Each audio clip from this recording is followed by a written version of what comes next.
بعض لوگ جب ماں کے حوالے سے بات کرتے ہیں تو کہتے ہیں کہ ماں کے قدموں کے نیچے جنت ہے، اور یقیناً بات بھی ایسے ہی ہے۔ اللہ تعالیٰ نے ماں کے قدموں کے نیچے جنت کو رکھا ہے۔ ماں کا درجہ اتنا بلند ہے، اتنا مقام اونچا ہے، لیکن وہی لوگ جب باپ کے حوالے سے بات کرتے ہیں تو کہتے ہیں کہ باپ کا میٹر جو ہے وہ ذرا گرم ہو جاتا ہے، اور بعض کہتے ہیں کہ باپ کا جو کمپریسر ہے وہ ذرا جلدی گرم ہو جاتا ہے۔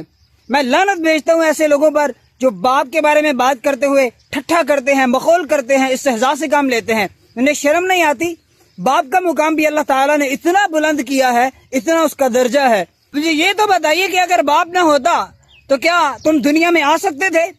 باپ نے تمہارے اس دنیا میں آنے کا راستہ کھولا ہے، اور تمہارے لیے تمہارے جائز ہونے کا، حلالی ہونے کا راستہ کھولا ہے۔ تم باپ کے بارے میں بات کرو تو بکواس کرو، یہ بات بالکل بھی ٹھیک نہیں ہے، یہ غلط بات ہے۔ باپ کی بھی عزت کرو، باپ کو بھی مقام دو جو باپ کا مقام ہے۔ میں نے دیکھا ہے لوگوں کو، باپ بوڑھے ہو جاتے ہیں تو وہ انہیں گھر سے نکال دیتے ہیں۔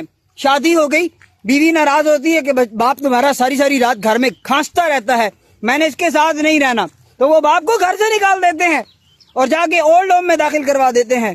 اللہ تعالیٰ کی طرف سے لعنت اور پھٹکار ایسے لوگوں کے حصے میں لکھ دی جاتی ہے۔